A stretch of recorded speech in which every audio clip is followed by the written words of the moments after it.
നമസ്കാരം, ഞാൻ ഡോക്ടർ ഭാഗ്യ, Q&B health കെയറിലെ Ayurveda ഡോക്ടറാണ്.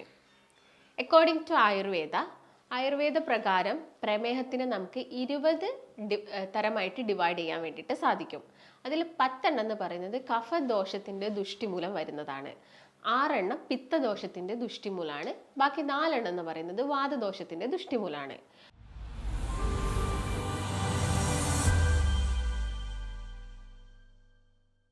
ഇപ്പോൾ നോർമലി നമ്മുടെ ക്ലിനിക്കിലോട്ടൊരു പേഷ്യൻസ് വരുന്ന സമയത്ത് നമ്മൾ ഫസ്റ്റ് തന്നെ അവർക്ക് മെഡിക്കേഷൻസ് കൊടുക്കുന്നത് അവരുടെ റിസൾട്ട് നോക്കിയിട്ട് മാത്രമല്ല. നമ്മൾ അവരോട് ചോദിക്കുന്നത് എന്തൊക്കെ സിംറ്റംസ് ആണ് നിങ്ങളുടെ ബോഡിയിൽ ഉണ്ടാവുന്നത്, എന്തൊക്കെ ലക്ഷണങ്ങളാണ്. കാരണം ഇത് കഫദുഷ്ടി പ്രകാരമാണോ അല്ലെങ്കിൽ പിത്തദുഷ്ടി പ്രകാരമാണോ, ഇല്ലെങ്കിൽ ഇത് വാതദുഷ്ടി പ്രകാരമാണോ നിങ്ങളിൽ പ്രമേഹം വന്നിരിക്കുന്നത് എന്ന് നമുക്ക് മനസ്സിലാക്കേണ്ടതുണ്ട്. വളരെ കോമൺ ആയിട്ട് നോക്കുകയാണെങ്കിൽ ഒരുവിധം ആളുകളിലെല്ലാം തന്നെ കഫദോഷത്തിൻ്റെ ദുഷ്ടി പ്രകാരമായിട്ടാണ് കൂടുതലായിട്ടും പ്രമേഹം കണ്ടുവരുന്നത്.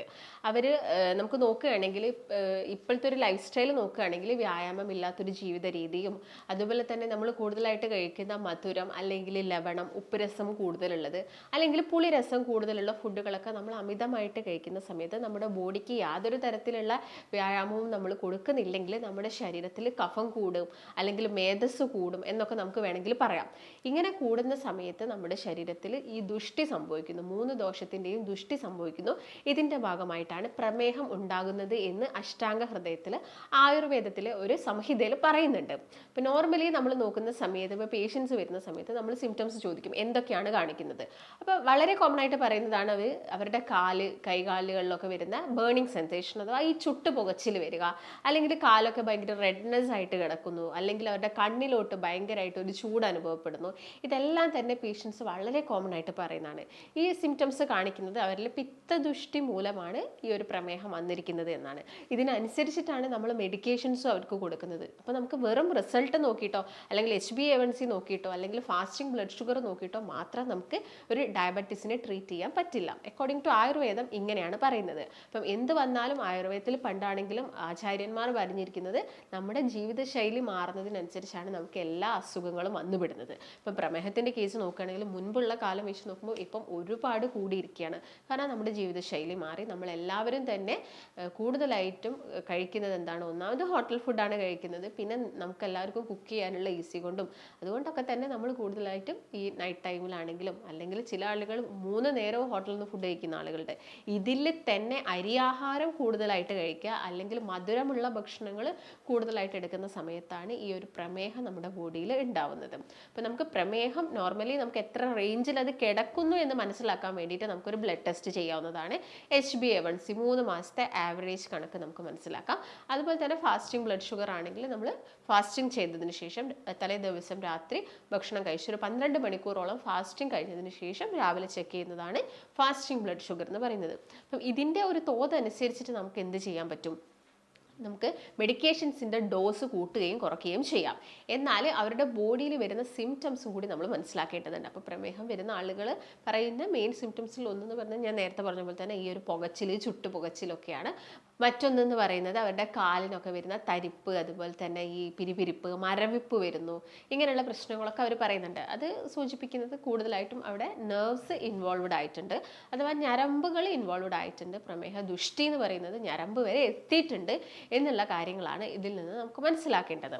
അപ്പോൾ പ്രമേഹത്തിൻ്റെ കേസ് നോക്കുകയാണെങ്കിൽ നമുക്ക് മെയിനായിട്ടും പേഷ്യൻസിന് കൊടുക്കേണ്ട ഒരു കാര്യം എന്താണ്, ഡയറ്റാണ്. അപ്പോൾ മെഡിക്കേഷൻസ് എന്ന് പറയുന്നത് ശരിക്കും എന്താണ്, ഒരു സെക്കൻഡ് ഓപ്ഷൻ മാത്രമാണ്.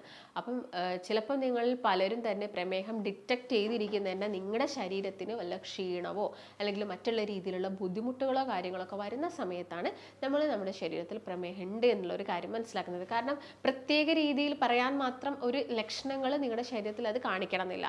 പിന്നെ ക്ഷീണം വരുന്നു അല്ലെങ്കിൽ ഒരു മുറിവ് പറ്റിക്കഴിഞ്ഞാൽ അത് ഉണങ്ങാൻ ടൈം എടുക്കുന്നു. ഇങ്ങനെയുള്ള പ്രശ്നങ്ങൾ കാണുവാണ് ഒട്ടുമിക്ക ആളുകളും നോക്കുന്നത്. ഇപ്പോൾ പാരമ്പര്യമായിട്ട് നമ്മുടെ ഫാമിലിയിൽ ഓൾറെഡി ഒരു ഡയബറ്റിക് പേഴ്സൺ ഉണ്ടെങ്കിൽ, ഇപ്പോൾ നമ്മുടെ അച്ഛനോ അമ്മയോ ഡയബറ്റീസ് അവർക്ക് ഉണ്ടായിരുന്നെങ്കിൽ ഒബ്വിയസ്ലി നമ്മളും ഒരു പ്രായം എത്തുന്ന സമയത്ത് ഈ ഒരു ബ്ലഡ് ടെസ്റ്റും കാര്യങ്ങളൊക്കെ ചെക്ക് ചെയ്യുന്നത് വളരെയധികം നല്ലതാണ്.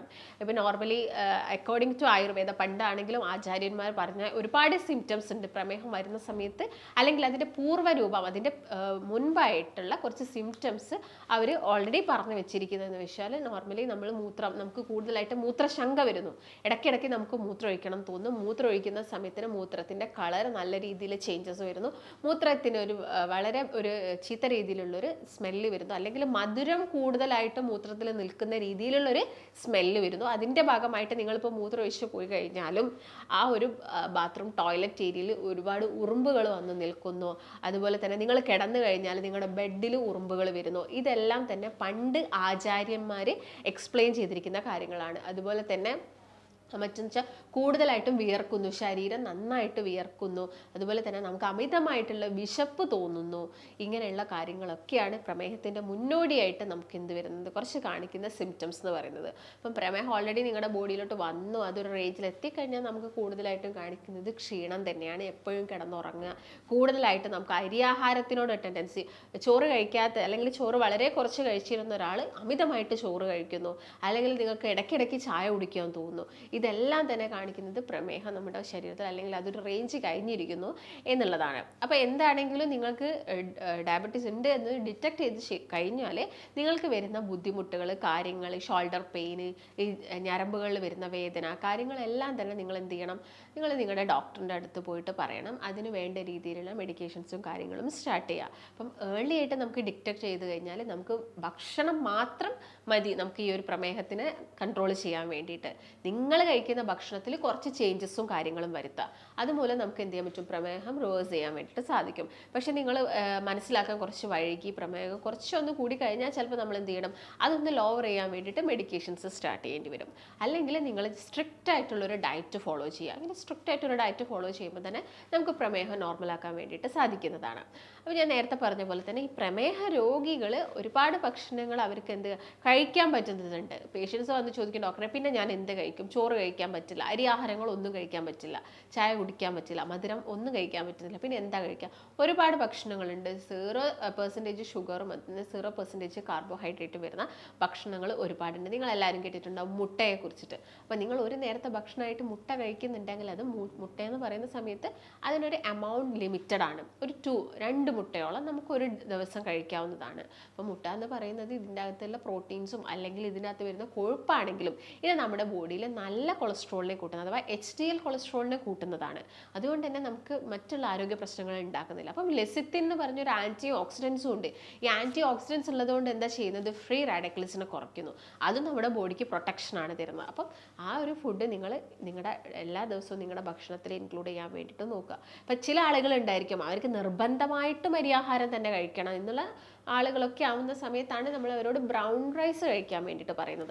ഇല്ലെങ്കിൽ നിങ്ങൾക്ക് മറ്റൊരു ഓപ്ഷൻ എന്ന് പറയുന്നത് മില്ലറ്റ്സ് ആണ്. ഇപ്പോൾ മില്ലറ്റ്സ് കഴിക്കുന്ന ആളുകളാണെങ്കിലും ഏതെങ്കിലും ഒരു നേരം മാത്രം അവർ മില്ലറ്റ്സ് കഴിച്ചാൽ മതി. നിങ്ങൾ ഒരു ദിവസം 3 നേരം മില്ലറ്റ്സ് കഴിക്കേണ്ട ആവശ്യകതയില്ല. കാരണം മില്ലറ്റ്സിൽ നിന്ന് നമ്മുടെ ബോഡിയിലോട്ട് കിട്ടാൻ കൂടുതൽ രീതിയിലുള്ള ന്യൂട്രിയൻസ് ഒന്നുമില്ല. അപ്പോൾ നമുക്ക് എന്ത് ചെയ്യണം? ന്യൂട്രിയൻസിൻ്റെ കുറവ് നമ്മുടെ ശരീരത്തിൽ വരും. അതൊരിക്കലും ഉണ്ടാവാൻ പാടില്ല. അപ്പോൾ ഏതെങ്കിലും ഒരു നേരം നിങ്ങൾക്ക് എന്ത് ചെയ്യാം? മില്ലറ്റ്സ് കഴിക്കാവുന്നതാണ്. അതുപോലെ തന്നെ ഞവര അരിയെ കുറിച്ച് നിങ്ങൾ കേട്ടിട്ടുണ്ടാവും, മുളയരിനെ കുറിച്ച് നിങ്ങൾ കേട്ടിട്ടുണ്ടാവും. ഗോതമ്പാണെങ്കിലും നമ്മുടെ വീടുകളിൽ നമ്മൾ ഉണക്കി പൊടിക്കുന്ന ഗോതമ്പാണ് ഏറ്റവും ബെസ്റ്റ് എന്ന് പറയുന്നത്.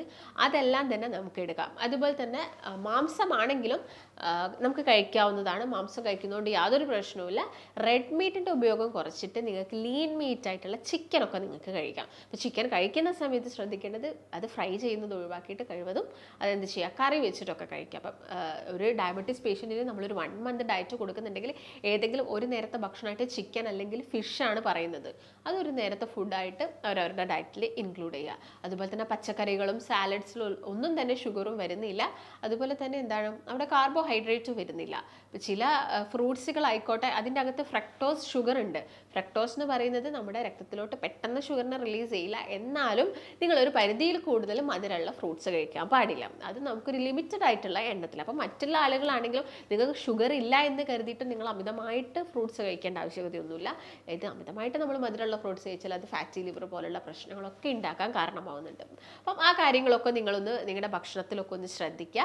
പിന്നെ നിങ്ങൾക്ക് എന്ത് ചെയ്യാം, നോർമലി നാച്ചുറലായിട്ട് കിട്ടുന്ന കാര്യങ്ങളും ഈ ഇഞ്ചിട്ട് അല്ലെങ്കിൽ ചെറുനാരകയും ഇഞ്ചി ഇട്ടിട്ട് വെള്ളം കുടിക്കുന്നതൊക്കെ എന്താണ് നല്ലതാണ്. നമ്മുടെ ബോഡിക്കായിട്ട് നല്ല ആൻറ്റി ഓക്സിഡൻസ് കിട്ടുകയും ചെയ്യും, നമ്മുടെ ഷുഗർ കുറയ്ക്കാൻ വേണ്ടിയിട്ട് ഹെൽപ്പ് ചെയ്യുന്നു. പിന്നെ ഏതൊക്കെ സീഡുകളാണോ, ഫ്ലാക്സ് സീഡ്സ് അങ്ങനെയുള്ള സീഡുകളൊക്കെ നിങ്ങളുടെ ഭക്ഷണത്തിൽ ഇൻക്ലൂഡ് ചെയ്യുക. പ്രോബയോട്ടിക്സ് എന്താണെങ്കിലും കഴിക്കണം, കാരണം മറ്റുള്ള ഡെഫിഷ്യൻസീസ് ഒന്നും നമുക്ക് വരാൻ പാടില്ല. നിങ്ങൾ ഷുഗറിന് വേണ്ടി പ്രോപ്പറായിട്ടുള്ള ഒരു ഡയറ്റ് എടുക്കുന്നുണ്ടെങ്കിൽ അതുമൂലം നിങ്ങൾക്ക് മറ്റുള്ള ഡെഫിഷ്യൻസി വരാൻ പാടില്ല. അതുകൊണ്ട് കറക്റ്റായിട്ടുള്ളൊരു ഡയറ്റ് ഫോളോ ചെയ്യുക. കറക്റ്റായിട്ട് നിങ്ങൾ ഓൾറെഡി മെഡിക്കേഷൻസ് എടുക്കുന്ന ആളുകളാണെങ്കിൽ മെഡിക്കേഷൻസ് കണ്ടിന്യൂ ചെയ്യുക. ഡയറ്റ് എടുക്കുന്നതിന് ശേഷം അല്ലെങ്കിൽ ഒരു 1 മന്ത് കഴിഞ്ഞതിന് ശേഷം നിങ്ങളുടെ ഷുഗർ കുറയുകയാണെങ്കിൽ നമുക്ക് മെഡിക്കേഷൻസ് പതുക്കെ സ്റ്റോപ്പ് ചെയ്ത് കൊണ്ടുവരാൻ സാധിക്കുന്നതാണ്. അപ്പം ഇതിൻ്റെ ഒരു കോംപ്ലിക്കേഷൻ എന്ന് പറഞ്ഞ ഒരു നെക്സ്റ്റ് സ്റ്റേജിലോട്ട് പോകാൻ പാടില്ല.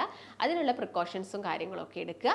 അപ്പോൾ നിങ്ങൾക്ക് ഡയബറ്റീസ് മൂലം ബുദ്ധിമുട്ടുന്ന ആളുകളൊക്കെ ആണെങ്കിൽ ഡയറ്റ് എടുക്കാൻ താല്പര്യം ഉണ്ടെങ്കിലൊക്കെ നിങ്ങൾ താഴെ കാണുന്ന നമ്പറിൽ കോൺടാക്ട് ചെയ്യുക. കൺസൾട്ടേഷൻ അവൈലബിൾ ആണ്. അപ്പോൾ എന്തെങ്കിലും ഡൗട്ട്സും കാര്യങ്ങളൊക്കെ ഉണ്ടെങ്കിൽ കോൺടാക്ട് ചെയ്യുക. നമുക്ക് മറ്റൊരു നല്ല ഹെൽത്ത് ടോപ്പിക്കായിട്ട് വീണ്ടും കാണാം. നന്ദി.